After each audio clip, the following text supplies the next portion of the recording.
Friends, welcome back to my channel. Friends, Hare Krishna, Radhe Radhe. वैशाख मास महत्तम अध्याय 13। आज हम बात करेंगे अध्याय 13 के बारे में। कल हमने करी थी बात अध्याय 12 के बारे में। तो फ्रेंड्स, वैशाख का महीना अभी भी समय से ज़्यादा आप पुण्य करो, है ना। जितना भी आप पे हो सके आप पुण्य करो, है ना। मैंने आपको पहले भी कितनी सारी वीडियो में बताया है कि जहाँ जितना हो सके नाम जाप करो। नाम जाप कल्याणकारी है बहुत ज़्यादा, है ना। और नाम जाप के साथ यदि आप माला कर सके वो ठीक है। पानी आप किसी को पिला सकें, अन्नदान है, पानी है, आप जल का दान है, ये सब कर सकते हैं, ठीक है। आज हम बात करेंगे अध्याय 13 के बारे में। वैशाख मास महात्म के अध्याय 12 में श्री सूत जी ने सभी ऋषियों को वैशाख महात्म में राजा महिरथ की कथा और यमराज ब्रह्मांड का संवाद सुनाया था, ठीक है। अब हम क्या करेंगे, अभी सुनाएंगे 13 का अध्याय। तो अब इस अध्याय में ब्रह्मांड और घर की छिपकली का प्राचीन इतिहास सुनेंगे। तो शुरू करते हैं। श्री सूत जी महाराज सभी ऋषियों से बोले, एक समय नारद जी ने राजा अम्बरीश को कहा, हे राजन, वैशाख महीने में मार्ग पर चलने से व्याकुल और प्यासे मनुष्यों को जो जलदान नहीं करते वह पक्षी की योनि पाते हैं। उदाहरण के लिए हम ब्रह्मांड और घर की छिपकली का एक प्राचीन इतिहास सुनाते हैं। ये परम अद्भुत संवाद है।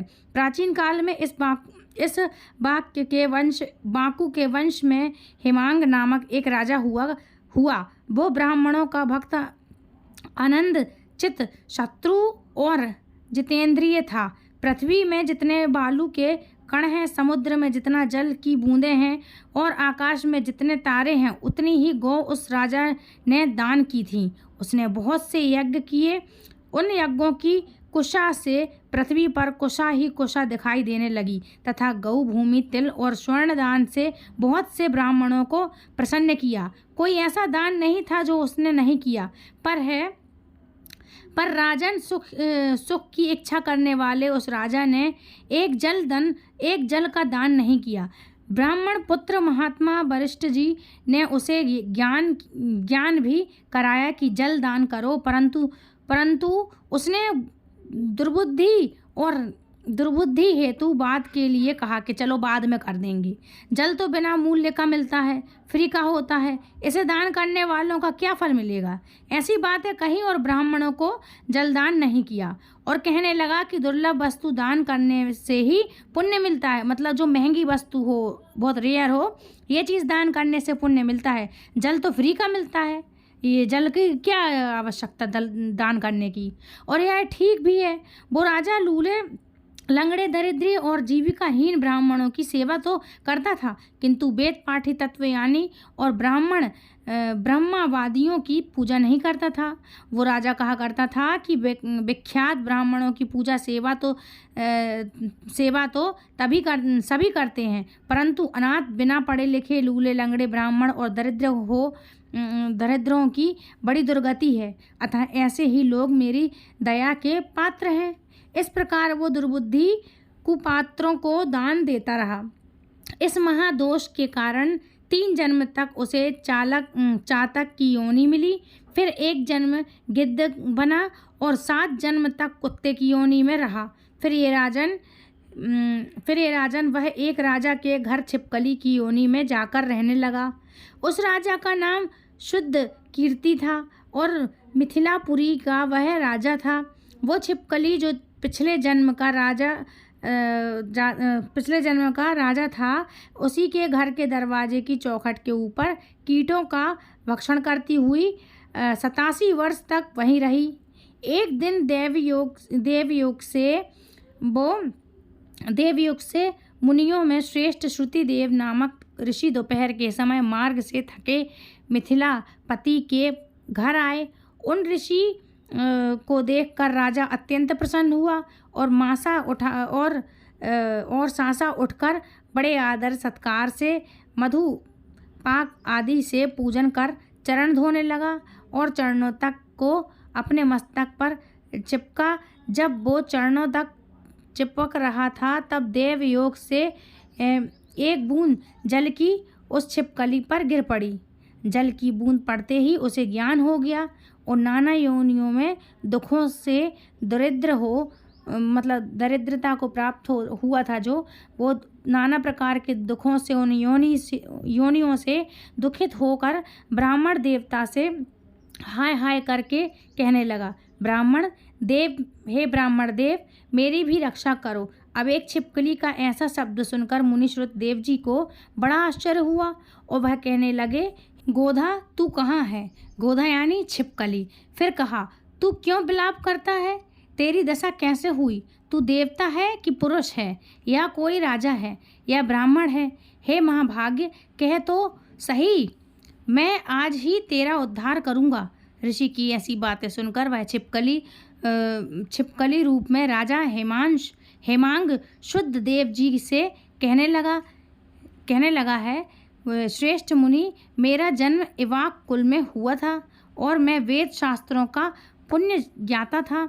पृथ्वी में जितने रज के कर्ण हैं, जितने जल के बिंदु हैं, जितने आकाश में तारे हैं, उतनी ही गोदान मैंने की हैं।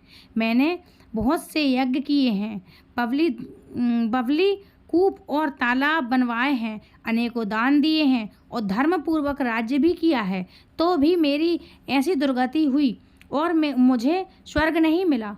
3 जन्म तक मुझे जातक योनि मिली और 1 जन्म में गिद्ध हुआ, फिर 7 जन्म तक कुत्ते की योनि में पड़ा। अब यह राजा आपके चरणोदक को छिटक रहा था, मतलब चिपक रहा था। एक बूंद उछलकर मेरे ऊपर आ पड़ी। उसी के पड़ने से मुझे पूर्व जन्म का स्मरण हुआ है और मेरे सब पाप दूर हो गए हैं। हे मुनि श्रेष्ठ, 28 जन्म तक मुझे छिपकली की योनि भोगनी पड़ी। तरह तरह की देव दृष्टि दिखाई देती रही। अब मैं इन जन्मों से डरता हूँ। हे द्विज, मेरी यह दशा कैसे हुई, यह विस्तार से कहिए। यह सारी बात सुनकर उन शुद्ध देव मुनि ने आज्ञा चक्षु द्वारा सब वृतांत जान लिया और कहने लगे, हे राजन, मैं तेरी इस बुरी योनि का कारण कहता हूँ। ध्यान लगाकर सुन। तूने माधव भगवान के प्यारे वैशाख मास में जल दान नहीं किया। तूने जल को सुलभ समझकर यह निश्चय कर लिया कि यह तो बिना मूल्य का है। मार्ग में चलने वाले और धूप से पीड़ित ब्राह्मणों को तूने कभी जल दान नहीं किया। साथ ही सुपात्रों को छोड़ कुपात्रों को दान दिया और जलती हुई अग्नि को छोड़कर क्या कोई राख में भी हवा करता है? प्रायः बताए हुए सुगंध आदि से युक्त कांटेदार वृक्षों का भी कोई पूजन नहीं किया करता था। सब वृक्षों में पीपल की ही पूजा होती है। तुलसी को छोड़कर कटेरी का पूजन क्यों नहीं करते? पूजता के विषय में अनाथ की आवश्यकता नहीं है। लूले लंगड़े केवल दया के पात्र हैं, पूज्य नहीं हैं। तपस्वी, ज्ञानी, वेदा आदि शास्त्रों के ज्ञाता ये विष्णु भगवान के स्वरूप हैं, इसलिए इनका सदा पूजन करना चाहिए। इनमें भी ज्ञानी ब्राह्मण सदैव ही भगवान विष्णु को बहुत प्यारे हैं। इसी कारण ये ज्ञानी ही सदा पूज्य में अधिक पूजन होता है और साधु महात्माओं की अवज्ञा इस लोक और परलोक दोनों में दुखदाई है। महापुरुषों की सेवा ही धर्म अर्थ मोक्ष का कारण है। कोई अंध जाति के मनुष्य कर्तव्य को नहीं देखते। ऐसे मंद आश्रम के लोगों की संगति से कुछ नहीं मिलता। जैसे जलमय तीर्थ और मिट्टी अथवा पत्थर के बने देवताओं से भी तत्काल कुछ लाभ नहीं होता। ये तो बहुत काल से पवित्र करते हैं, किंतु साधु महात्मा दर्शन से ही पवित्र कर देते हैं। साधु देवता से कोई सुनिश्चित पुरुष दुखी नहीं होता। जैसे अमृत पान करने से जन्म मरण वृद्धावस्था आदि दुख नहीं होते। तूने जलदान नहीं किया, न साधु की सेवा की। हे अश्वानंदन, इसी से तेरी ये दुर्गति हुई है। बैसाख में जो मैंने पुण्य किए हैं वो तेरी शांति के लिए मैं तुझे दूंगा। उसके प्रताप से भूत भविष्य और वर्तमान कर्मों के संस्कार दूर हो जाएंगे। ऐसा कहकर उन मुनिशेष ने जल स्पर्श कर सर्वोत्तम पुण्य का फल उस राजा के हेमांग को दे दिया। एक तरह जब उस ब्राह्मण ने वैशाख में एक दिन के स्नान का फल उसे दे दिया, तब उसके पाप दूर हो गए और वो छिपकली की योनि को त्याग करके दिव्य विमान पर चढ़कर दिव्य माला, वस्त्र और आभूषण पहनकर मिथिलापुरी के महल में सब प्राणियों को देखते देखते हाथ जोड़कर परिक्रमा दे करके नमस्कार कर आज्ञा लेकर स्वर्ग को चला गया। देवता लोग उनकी स्तुति करने लगे। वहाँ 1000 वर्ष तक अनेक भोगों को भोग कर वही राजा हेमांग इवाक के वंश में महाप्रभावशाली का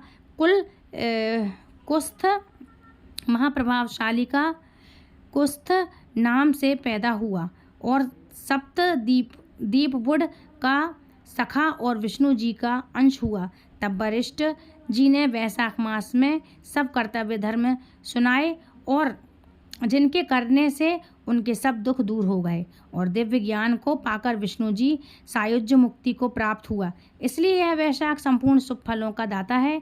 इसमें जो मनुष्य यथो धर्म करता है उसकी आयु यश बढ़ता है, पाप दूर हो जाते हैं, पुष्ट और फिर चतुष्टय की प्राप्ति होती है ना, और संतुष्ट होता है और सुख सौभाग्य की प्राप्ति होती है और भगवान विष्णु प्रसन्न होते हैं। इसलिए ब्राह्मण, क्षत्रिय, वैश्य, शूद्र ये चारों वर्ण वन ब्रह्मचारी, गृहस्थ आश्रम, वानप्रस्थ और संन्यास चारों आश्रम वाले मनुष्य को वैशाख मास के कहे हुए कर्म करने चाहिए। जो को साधुओं के संग दुष्टा करते हैं, मतलब दुष्ट व्यवहार करते हैं, उनका तो कहना ही क्या। इसी प्रकार साधु की सेवा न करने से इवाक के पुत्र ने दुख भोगा और अनेक बुरी योनियों में जन्म लिया। जो रात दिन इसी पुण्य चरित्र रूपी पुराने इतिहास को सुनते हैं वे जन्म, मृत्यु, बुढ़ापा आदि से निसंदेह छूट जाते हैं। वैशाख मास महत्तम अध्याय 13 संपूर्ण हुआ। कल अध्याय 14 की कथा सुनेंगे और आज इस अध्याय में हमें यह पता चला कि दान हमें सुपात्र को ही करना चाहिए। मतलब जो पात्र नहीं है, जिसको ज़रूरत है, आवश्यकता है, उसको ही करना चाहिए। ज़रूरतमंद व्यक्ति दया के पात्र होते हैं, उन्हें परिक्रमा कर्म, शुभ कर्म या पुण्य में आता दान हमें ब्राह्मण को ही करना चाहिए। यह दोनों में फ़र्क हो गया है ना। यह संसार हमको जो लगता है अपना पूरी तरह झूठा है। बस यह तो है कि एक सपना याद रखो, सबको अपना हर एक काम है, मतलब हर एक काम है, प्रभु नाम सत्य है। सबका एक काम है जो तुमसे मतलब रख रहा है, सबका काम है। तुम्हारा भी मतलब, तुम सबसे रिश्ते रखे हो, चाहे वो घर के बीवी बच्चे, अपना खुद का ही क्यों ना हो, लेकिन एक भगवान का, श्री हरि का नाम ही एक सिर्फ सत्य है, सर्वमंगलदायी है, परम सुखदायी है। भगवान ही एक सत्य थे, सत्य हैं, सत्य ही रहेंगे, है ना।